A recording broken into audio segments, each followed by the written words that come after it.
C'est ce moment de l'année, alors salut la zone, j'espère que vous allez super bien et aujourd'hui on se retrouve dans une nouvelle vidéo dans laquelle je vais tout simplement vous présenter les moments les plus marquants de 2024. Donc comme je viens de te le dire, c'est ce moment de l'année, genre là c'est vraiment la fin de l'année.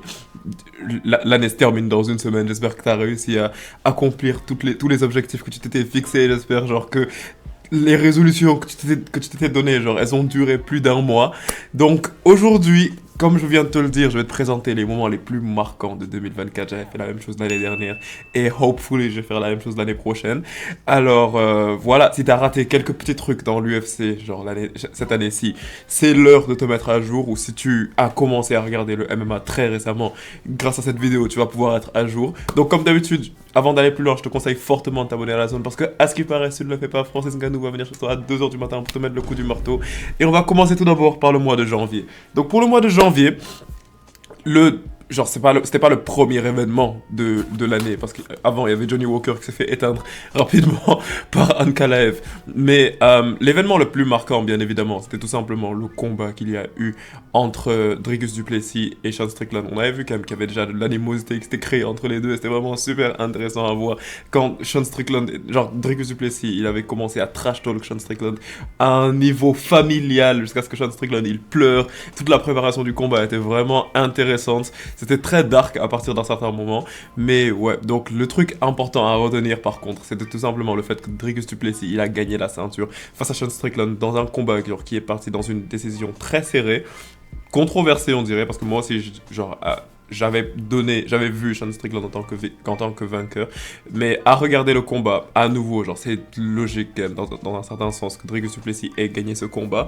Ouais, donc comme je l'ai dit, les jabs de Sean Strickland, ils ont juste pas suffi et Dricus du Plessis a gagné pour devenir le nouveau champion de la catégorie des middleweight. Pour la catégorie, genre pour le mois, pardon, de février, je sais pas trop c'est quoi ça, vous allez m'expliquer en commentaire c'est quoi ça, mais l'IA c'est vraiment fort en fait, genre... L'IA, c'est vraiment fort, genre...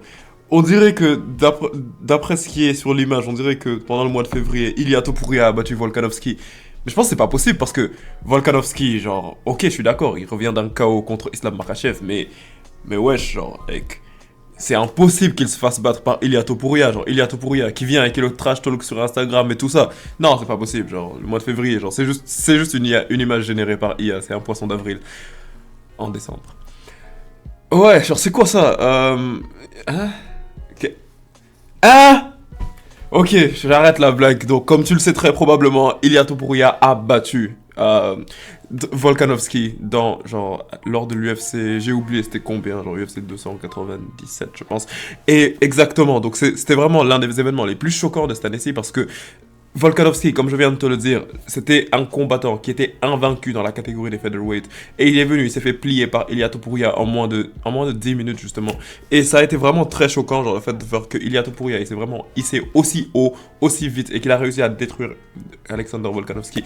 Comme si c'était pas le GOAT qu'il était, parce que Volkanovski, il faut rappeler que juste avant son combat contre Ilia Topuria, juste quelques mois avant, il était le pound for pound numéro 1. Et là, il s'est fait éteindre très rapidement par Ilia Topuria. Donc c'était vraiment l'événement le plus marquant du mois de février. Maintenant, si on passe au mois de mars, bah, très clairement, c'était tout simplement le pire mois du MMA français en général. Parce que ce mois-ci, il a été catégorisé par plusieurs événements. Tout d'abord, il y a eu le combat, genre, déjà, cette carte, je dois le préciser, mais cette carte était légendaire. Elle était vraiment légendaire. C'était l'UFC 299. C'était l'une de mes cartes préférées de l'année. Donc, le main event, c'était bien évidemment Marlon Chisovera contre Sean O'Malley. Et juste avant ça, il y avait en co-main event Benoît Saint-Denis qui était censé affronter Dustin Poirier. Et je dois préciser qu'à ce moment-là, Dustin Poirier était vraiment le underdog du combat parce que Benoît Saint-Denis était sur une ascension de ouf. J'avoue, moi aussi j'avais fait une vidéo dans laquelle j'avais vu Benoît Saint-Denis genre éteindre Dustin Poirier. Je suis le premier à avouer mes défauts. Mais la raison pour laquelle je te dis que ce mois-ci c'était vraiment le mois du downfall du MMA français, c'est que tout d'abord, voilà, Benoît Saint-Denis qui a mordu la poussière, qui s'est fait mettre KO par Dustin Poirier. Francis Ngannou qui se fait mettre KO par Anthony Joshua. Cédric Doumbé qui se fait mettre KO par une écharde. Donc vraiment, là où je te dis, genre, que c'était même pas le pire mois, mais c'était, je pense, les pires 2 semaines du MMA français. Parce que c'était vraiment un enchaînement comme ça, back to back to back.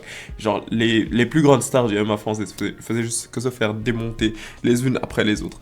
Bon, après, genre, Baki a battu Cédric Doumbé, donc la France gagne, la France perd. Genre, ça s'annule, tu vois. Pour le mois d'avril, c'était juste selon moi la meilleure. On a juste assisté, je veux dire, à la meilleure carte de l'histoire de l'UFC. C'est-à-dire l'UFC 300. Je sais, genre, vous allez venir me faire les connaisseurs.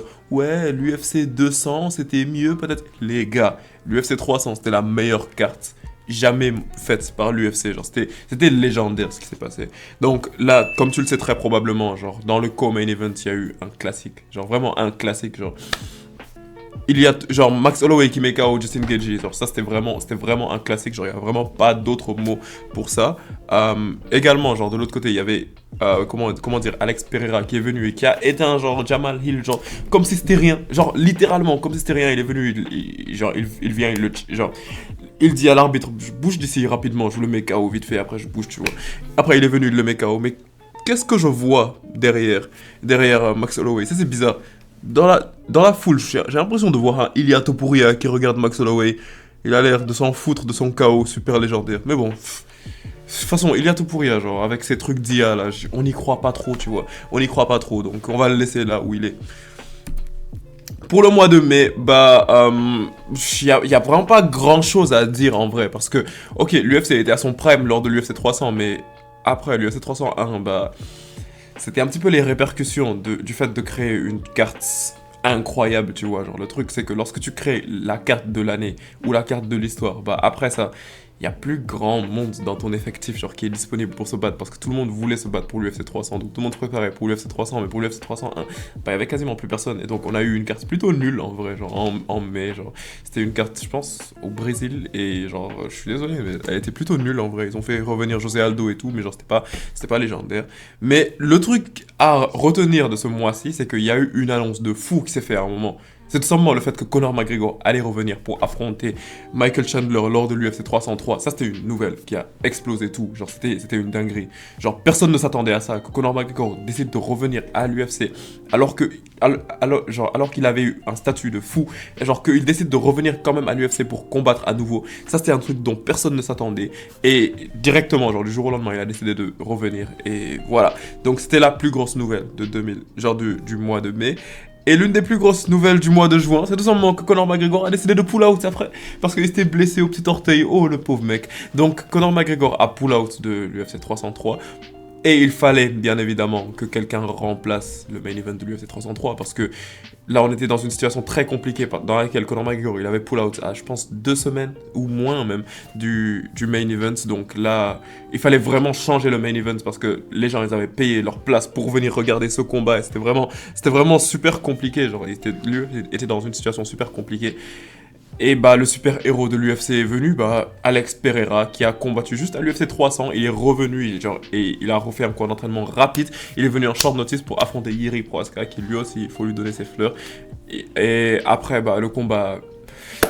C'est ce à quoi on s'attendait en fait, genre Alex Pereira était un Jiri Prochazka, genre pas un head kick, genre c'était très violent, genre c'était vraiment très violent, c'était un bon switch kick, boum, et après il a réussi à éteindre Jiri Prochazka, et voilà, c'était ça, donc c'était ça l'événement le plus marquant du mois de juin. Ouais, après, bien évidemment, de côté, genre il y avait aussi Islam Makhachev qui avait soumis... Dustin Poirier, ça c'était environ, je pense, 2 semaines à l'avance. Mais après, on va pas se mentir, les gars, genre... La raison pour laquelle je dis que c'est pas l'événement le plus marquant du mois, c'est que...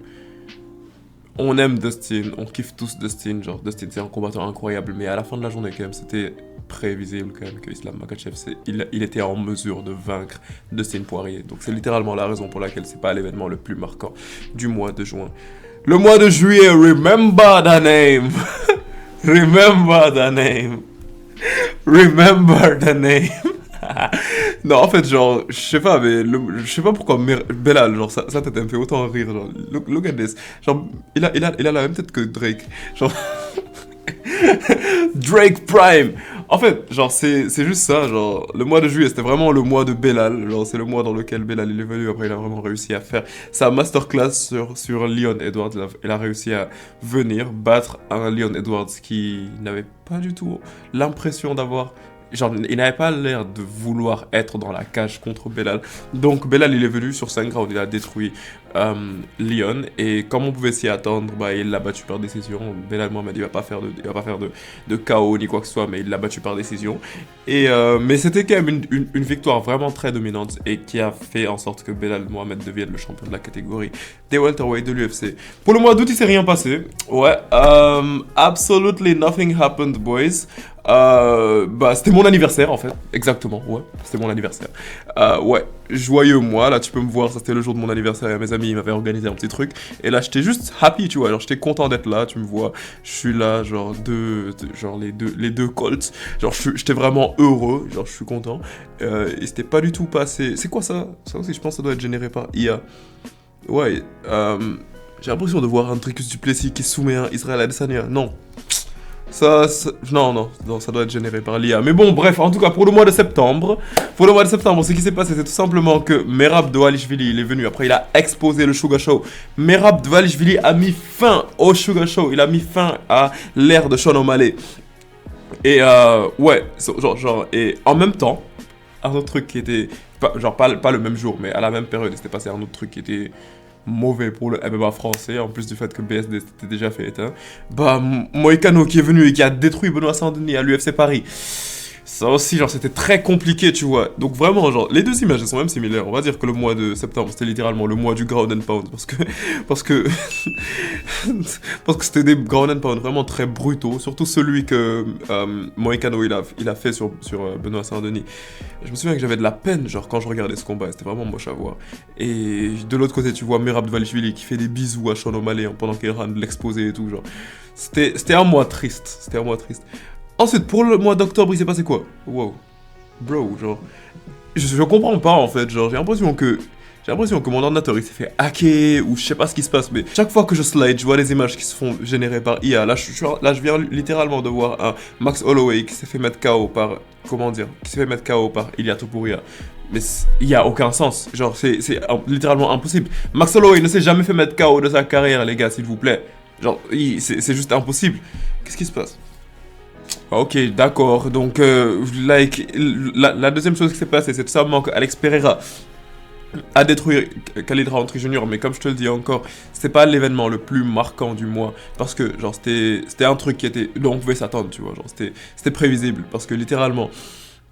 On va pas se mentir, genre, moi, ce que je dirais qui était plus marquant, au contraire, c'était tout simplement le fait que Rountree, il est tenu autant contre Alex Pereira, le fait qu'il soit vraiment aussi bien battu, genre le fait qu'il ait dominé quasiment les 3 premiers rounds, les 2 premiers rounds je dirais, avant qu'Alex Pereira reprenne vraiment du poil de la bête à partir du 4e round. Donc c'était vraiment ça l'événement le plus marquant, mais l'autre truc généré par IA là, je sais pas trop c'est quoi, mais bon. Pour le mois de novembre, bah on a Johnny Duck Jones qui a détruit le vieux Stipe, genre je sais pas trop, en fait, genre c'est... Je sais pas trop en fait comment est-ce que les fans de Jon Jones vous allez trop voir ça comme une victoire en mode oh mon dieu Jon Jones a battu le GOAT des heavyweights. Ok, le GOAT des heavyweights qui a 40 et quelques années, genre qui a juste fait ce combat pour l'argent et que tu vois même très bien qu'il n'avait pas envie d'être là. Bah ouais, genre bien sûr qu'il l'a battu. Donc ouais, c'était l'événement le plus marquant du mois parce que bien évidemment un combat de Jon Jones ça reste un combat de Jon Jones. Mais bah voilà. Après je suis d'accord, je dois l'avouer, genre le spinning back kick qui était joli, genre moi je suis un striker moi-même, je suis un fan de striking, genre je kiffe ça. Ça c'est un coup de pied genre que je pratique la majeure partie du temps, genre tu vas me voir, attends, je vais même te le mettre. Je vais même te le donner littéralement. Genre tu me vois tout le temps, je suis chez moi, je suis là chaque 2 secondes. Ok, d'accord. Bon.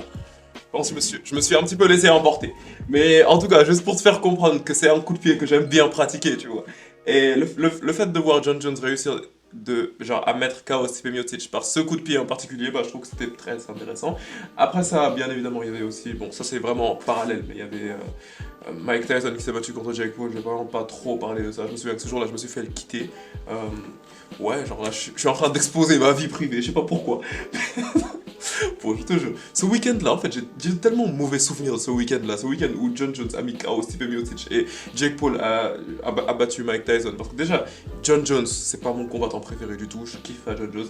Mike Tyson, genre, une légende comme ça, se faire battre par Jake Paul. Et en plus, ça, le fait qu'on m'ait quitté ce même week-end. Bro, j'ai trop le seum. Genre, j'ai trop le seum. Mais en tout cas, bon, les gars, venez me donner des conseils sur les relations amoureuses dans les commentaires, please. Parce que là, genre, I don't get it. Maintenant, pour le mois de décembre, après que le gars se soit lâché. Donc le mois de décembre, selon moi, il y a un événement qui l'a vraiment fait vibrer. Et c'était le combat, bien évidemment, des invaincus. Donc le clash des invaincus qui a donc opposé Ian Machado Gary à Shavkat Rakhmonov. Ian Gary, si je me souviens bien, j'ai vraiment pas envie de mentir. Va falloir. Attends, je vais littéralement vérifier parce que j'ai pas envie de me mentir sur les résumés. Dans mes souvenirs, Ian Gary, il a bien un record il avait un record de 15-0, je veux dire. Ouais, exactement. Ian Gary, il avait bien un record de 15-0. Tandis que Shavkat Rakhmonov, il avait un record de 18-0. Et ce qui était intéressant à voir, c'est que Ian Gary, il avait majoritairement des victoires par décision et tout. Tandis que Shavkat Rakhmonov, bah lui, c'était que des KO en fait. Et ça, c'était vraiment un record de fou. Genre 18 victoires, 18 défaites. 18 combats, 18 victoires, 18 finishes, tu vois. Et ça, c'était vraiment un record de fou. Donc, le fait que ces deux combattants s'affrontent, bah, c'était vraiment un gros événement, tu vois. Bon, là, je te parle même pas. C'était même pas le main event, en gros, parce que le main event, c'était juste Asakura contre Pantoja. Bon, c'était pas très intéressant. Genre, évidemment, Pantoja a soumis Asakura, mais c'était pas le truc le plus important à capter de cet événement. Le truc le plus important, c'était vraiment bien ce clash. Et donc, ce clash, il s'est terminé par Ian Gary qui a perdu contre Shavkat Rakhmonov par décision unanime. Donc c'est la première fois que Shavkat Rakhmonov il gagne un combat par décision. La fin du combat était vraiment très stressante parce qu'à un moment on avait cru que Ian Gary allait battre Shavkat Rakhmonov par soumission. Mais c'était vraiment un combat qui était super intéressant. Et le truc le plus important à retenir de ce combat, c'est tout simplement le fait que Ian Gary il a fait genre comprendre aux gens que Shavkat Rakhmonov c'est vraiment un combattant qui est prenable. Il a montré vraiment plein de faiblesses du jeu de Shavkat Rakhmonov qui font qu'à l'heure actuelle Shavkat il a plus du tout la même aura qu'il avait avant. Au point que maintenant, j'ai même l'impression qu'il va littéralement perdre son prochain combat genre qu'il va avoir contre Belal Mohamed. Donc en fait, c'était vraiment ça le plus gros événement du mois de décembre. Et bah voilà, donc ça nous amène à la fin. Donc là genre pour la fin, on va tout simplement parler rapidement de l'année 2025. Donc l'année 2025, pour ce que l'on nous a présenté, je veux dire, pour le moment, bah, elle va être très rythmée en fait. Parce que pour le début de l'année, directement, on a déjà du Arman Tsarukyan contre Islam Makhachev, on a aussi du Merab Dvalishvili contre Umar Nurmagomedov, on a du Jiri Prohaska contre Jamal Hill, et on a du Adesanya contre Nassourdine Imavov. Donc je vais en profiter pour vous donner mes pronostics, genre rapidement. Donc selon moi, pour le main event qui aura lors de l'UFC 311, je pense. Ouais, exactement, opposant Islam Makhachev à comment dire, Arman Tsarukyan. Islam gagne ce combat. Jiri Prohaska contre Jamal Hill, Jamal le gagne. Umar Nurmagomedov contre Merab, Umar gagne. Adesanya contre Imavov, je sais, je suis désolé les Français, mais Adesanya gagne. Donc bon, je pense qu'on va rentrer plus en détail sur cela, genre dans les semaines qui vont suivre. Mais bon, comme d'habitude, vous me dites ce que vous pensez de cette vidéo dans les commentaires. Également, genre si vous avez des recommandations à me donner, genre par rapport à la chaîne ou quoi que ce soit, juste donnez-les-moi dans les commentaires, ça pourrait vraiment être intéressant. Et je voulais aussi en profiter encore une fois, genre je sais que je fais pas ça très souvent, mais pour vous remercier par rapport à l'assiduité, genre par rapport à la chaîne, genre au fait que vous commentez souvent, genre je vois vos likes, genre je vois absolument tout et genre je suis vraiment très reconnaissant de cela. Ça fait maintenant bientôt, je pense que ça fait un peu plus d'un an genre maintenant que j'ai lancé cette chaîne là, et c'est vraiment grâce à vous que c'est en train d'évoluer jusqu'à ce qu'on puisse acheter des micros, des petits trucs comme ça, genre qu'on est en train d'améliorer la chaîne, et donc je suis vraiment très reconnaissant par rapport à cela. Pour 2025 également, genre il y a vraiment plein de projets que j'ai en tête, genre j'espère vraiment enfin pouvoir avoir genre un peu plus de notoriété, genre pour pouvoir commencer à faire des petits podcasts, pour pouvoir commencer à faire des petites interviews, genre vraiment les gars, genre si vous avez vraiment envie d'aider la chaîne, recommandez-moi au maximum genre des petits combattants, genre en ce moment je sais que je peux pas interviewer un Cédric Doumbé ou un truc comme ça, mais recommandez-moi les petits combattants genre que vous voudriez que vous voudriez que j'ai eu des petites conversations avec eux, ça pourrait être intéressant, genre j'aime bien ce genre de contenu. Partez dans leurs commentaires, genre parlez-leur également, genre pour qu'ils collaborent avec moi et tout. Genre on pourrait vraiment créer du contenu de fou. Mais bon, en tout cas, ça c'est vraiment mes plans pour 2025. Ouais, je vous souhaite le meilleur également. Et voilà, donc si ce genre de vidéo te plaise, comme je viens de te le dire, genre, tu peux juste t'abonner à la zone. Et on se capte bientôt pour une prochaine vidéo, la famille. Peace out.